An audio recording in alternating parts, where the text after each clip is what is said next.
Assalamualaikum warahmatullahi wabarakatuh. Bismillah, alhamdulillah, la haula wa la quwwata illa billah, amma ba'du.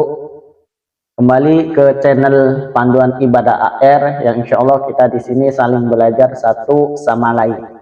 Kali ini kita akan sedikit belajar mengenai mahram, yang mana kemarin sudah dibahas salah satu yang membatalkan wudhu itu kita bersentuhan dengan yang bukan mahram. Nah, lalu siapa sih mahram kita?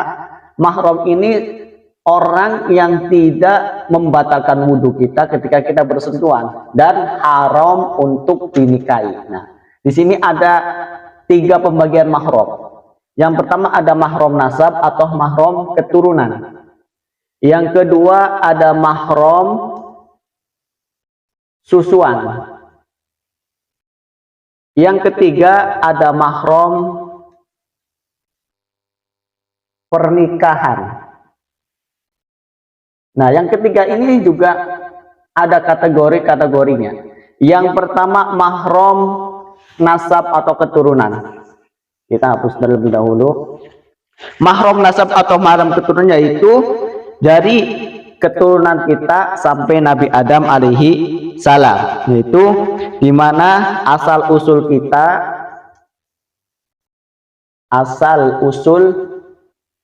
kita sampai Nabi Adam alaihi salam. Nah, sampai Nabi Adam. Kita lanjutin dulu, nanti dibahas. Yang kedua adalah keturunan kita sampai hari kiamat. Nah, keturunan kita sampai hari kiamat. Nah, ini mahram yang haram untuk kita nikahi atau yang tidak membatalkan wudhu ketika kita bersentuhan. Yang ketiga adalah saudara-saudara kita seayah dan seibu. Nah, berarti saudara kita, saudara seayah seibu. Yang keempat, ini masih mahram nasab, adalah saudara asal usul kita. Saudara asal usul kita. Yang kelima yang dimaksud mahram nasab, anak saudara-saudara kita. Nah, anak saudara-saudara kita. Nah, ini adalah 5 golongan yang termasuk mahram nasab atau mahram keturunan. Yang pertama ini asal usul kita sampai Nabi Adam. Maksudnya gimana?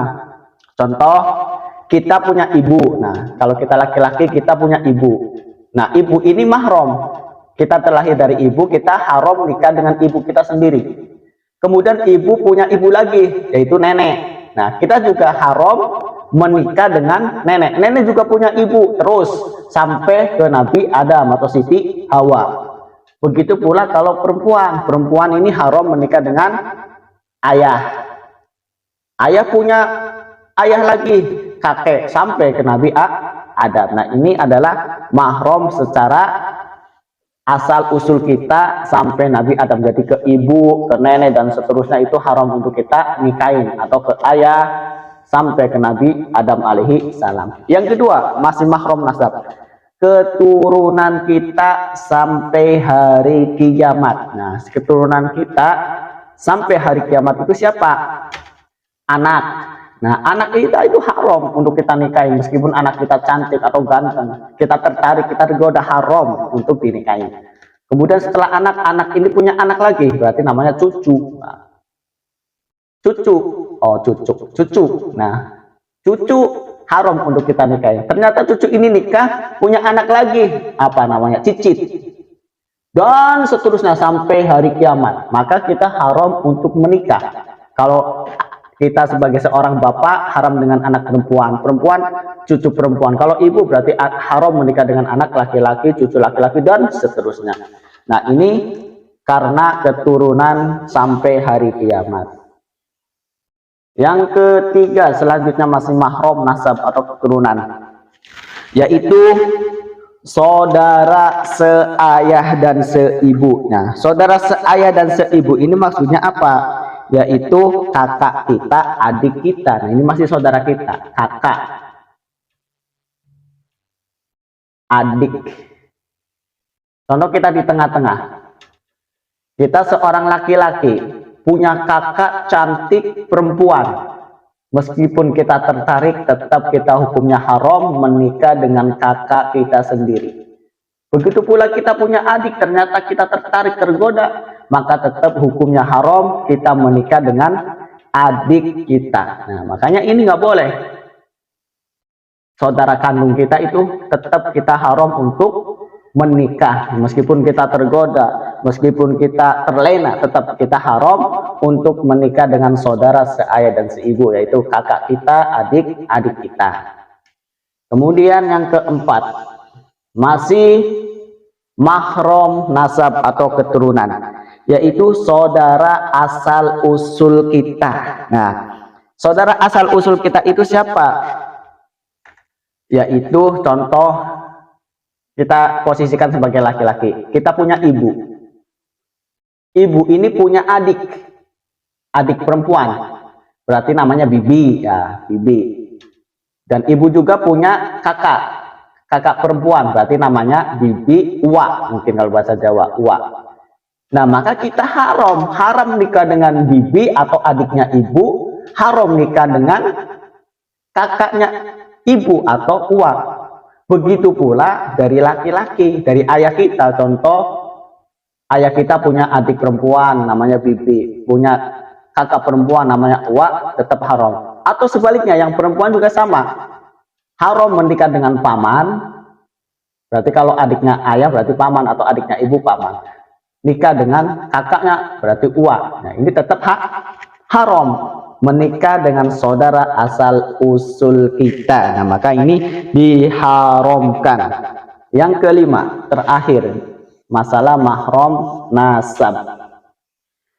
Yang terakhir itu adalah anak saudara-saudara kita. Nah, anak saudara-saudara kita ini tadi sudah dijelaskan kan, saudara kita tadi kakak, adik kita. Nah, ini saudara kita. Kakak kita ini punya anak, berarti namanya keponakan.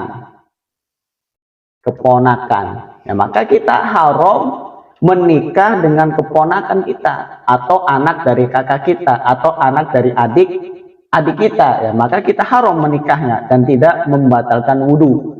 Ketika ada anak dari kakak kita bersentuhan dengan kita sudah memiliki wudhu, maka tidak membatalkan wudhu kita, dan kita haram selamanya menikah dengan keponakan kita. Nah, ini adalah 5 mahram tentang keturunan atau mahram nasab. Nah, dari 5 tadi dapat kita simpulkan, nah, bahwasanya tadi yang mahram berarti contoh, ada contoh kita punya anak, ya, kita punya anak, ini anak kita. Kemudian kitanya ini saudara itu bisa kakak kita atau adik. Ini juga punya anak. Kira-kira anak kita boleh nggak nikah dengan anak saudara kita? Jawabannya boleh, karena ini bukan mahram. Ya, jadi kalau anak kita, contoh kita punya anak, kemudian saudara kita punya anak, ini hukumnya boleh menikah, bukan mahram, dan membatalkan wudhu, berarti wudhunya batal. Kecuali ini anak, contoh anak kita ketemu dengan saudara, nah ini haram nikah dan batal wudhu. Begitu pula anak saudara kita bertemu dengan kita, ini haram dinikahi, batal wudhu. Tetapi kalau anak kita menikah dengan anak saudara kita, itu boleh, karena bukan mahram. Nah, ini masih yang pertama tentang mahram keturunannya. Ini yang sering salah, kita berpegangan dengan anaknya paman, anaknya bibi. Nah, itu sebenarnya membatalkan wudhu. Nah, makanya jangan keliru. Dan yang kedua adalah mahram susuan. Nah, ingat, mahram susuan itu ketika ada seorang wanita menyusui, maka itu kita akan termasuk mahram dari ibu yang menyusui kita. Ya. Atau kita punya istri kita menyusui seorang anak, maka anak itu akan menjadi mahram buat kita. Contoh, ini syaratnya dulu. Syaratnya ini mahram susuan itu anaknya itu kurang dari 2 tahun. Umurnya itu kurang dari 2 tahun Hijriah. Nah, ini syarat ya. Kalau anaknya atau bayinya lebih dari 2 tahun, maka tidak termasuk mahram susuan. Ya, maka hitungannya Hijriah. Kalau seorang perempuan menyusui seorang bayi, bukan anaknya atau anak orang lain, maka kalau lebih dari 2 tahun bukan termasuk mahram. Tetapi kalau kurang dari 2 tahun, maka ia sudah termasuk mahram susuan dan haram untuk menikah dengan yang menyusui ataupun anak dari yang menyusuinya. Contoh, ada seorang janda ya, janda cantik, jandanya cantik, dia itu ditinggal suaminya meninggal contoh, dan dia masih dalam keadaan menyusui anak perempuan. Tiba-tiba ada anak tetangga yang ditinggal ibunya kerja nangis pengen susu, laki-laki. Nah, maka si janda tersebut menyusui anak tetangga yang umurnya 1 tahun atau kurang dari 2 tahun dengan syarat 5 susuan atau kenyotan. Nah, ini syaratnya. Di syarat yang kedua 5 susuan atau kenyotan. Maka apabila kalau si anak yang kurang dari 2 tahun Hijriah kemudian menyusu ke janda cantik lebih dari 5 kenyotan dengan kenyang, maka dia sudah menjadi mahram susuan dan haram menikah dengan janda ini ketika dewasa. Tiba-tiba dewasa jandanya naksir dengan anak yang tadi disusuin atau anaknya pun tertarik, maka tetap hukumnya haram untuk menikah. Begitu pula anak susuan ini haram menikah dengan anak si janda tersebut. Nah, ini mahram dengan susuan. Tetapi kalau nyusunya lebih dari 2 tahun, contoh 3 tahun dan seterusnya, maka bukan termasuk mahram. Apalagi ada bapak-bapak bingung, gimana dong kalau saya nyusu dengan istri saya? Nah, beda lagi ya. Karena kita orang tua, maka bukan mahram lagi karena lebih dari 2 tahun. Nah, ini syaratnya 2 tahun dan 5 susuan. Ini adalah yang kedua. Dan yang ketiga adalah mahram pernikahan. Nah, kalau kita sudah nikah, maka ada beberapa mahram yang haram kita nikahkan dan nikahi dan tidak membatalkan wudhu. Nah, yang pertama adalah mertua. Nah, ini kita dengan mertua ini tidak batal wudhunya. Ketika kita punya wudhu, tiba-tiba bersentuhan dengan mertua kita, maka tidak membatalkan wudhu dan haram untuk dinikahi. Nah, mertua haram untuk dinikahi. Nah, kalau semua kita, istri kita meninggal, kita tertarik nih dengan mertua kita, mertua kita awet muda nih, maka tetap kita haram untuk menikah dengan mertua karena ini mahram selamanya. Nah, yang kedua, mahram pernikahan itu yaitu menantu. Nah, ini kebalikannya. Contoh, kita ini nikah, punya anak. Nah, anak kita ini nikah lagi, bukan nikah lagi, nikah. Ini laki-laki. Contoh, anak kita laki-laki nikah dengan perempuan, anak orang. Semisal anak kita laki-laki ini meninggal, nah, kitanya dalam keadaan duda. Daripada si perempuan ini nikah dengan orang lain, maka nikah dengan saya. Ya, tetap haram menantu. Ya. Menantu itu haram untuk dinikahi. Nah, jadi meskipun kita tergoda dengan menantu, hukumnya haram. Yang ketiga adalah anak tiri. Anak tiri ini seperti apa? Nah, anak tiri itu contoh kita nikah dengan janda. Kita nikah dengan janda awet muda. Janda ini memiliki anak perempuan. Nah, ketika kita menikah dengan janda, kemudian kita sudah berhubungan suami istri, maka anak perempuan ini mahram, tidak boleh kita nikahi. Kita baru nikah dengan janda tersebut, baru 1 hari jandanya meninggal. Wah, kasihan nih anaknya, diselamatkan, kita nikahin saja. Oh, nggak boleh, haram. Pengecualian apa? Kalau kita belum berhubungan dengan janda, kita baru nikah nih, akan tinggal 1 jam. Pas mau berhubungan, jandanya meninggal dunia, belum berhubungan, belum sempat berhubungan, maka kita boleh nikah dengan perempuan. Kenapa? Karena kita belum berhubungan. Tetapi kalau kita sudah berhubungan dengan janda tersebut, maka anak perempuan ini sudah menjadi mahram, haram untuk kita nikahi. Nah, yang terakhir, yang terakhir mahram pernikahan adalah orang tua tiri. Nah, orang tua tiri ini sama seperti anak tiri kebalikannya. Inilah beberapa golongan mengenai mahram. Nah, sekarang jadi pertanyaan. Ada pertanyaan gini, boleh nggak duda, contoh ada duda punya anak perempuan, duda ini punya anak perempuan, dudanya laki-laki aja, duda mempunyai anak laki, kemudian ada janda ini punya anak perempuan.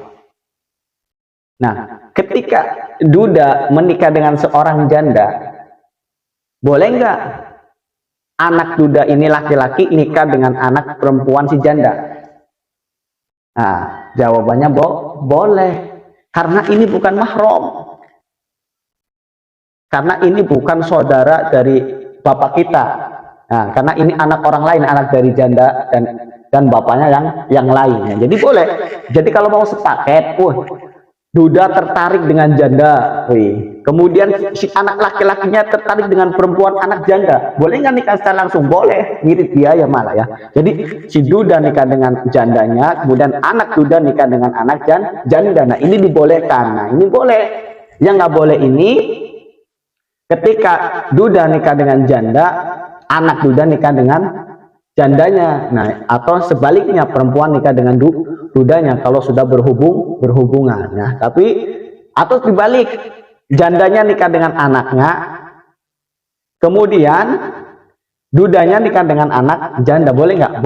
Boleh, karena bukan mahram. Nah, inilah sedikit sekilas mengenai mahram.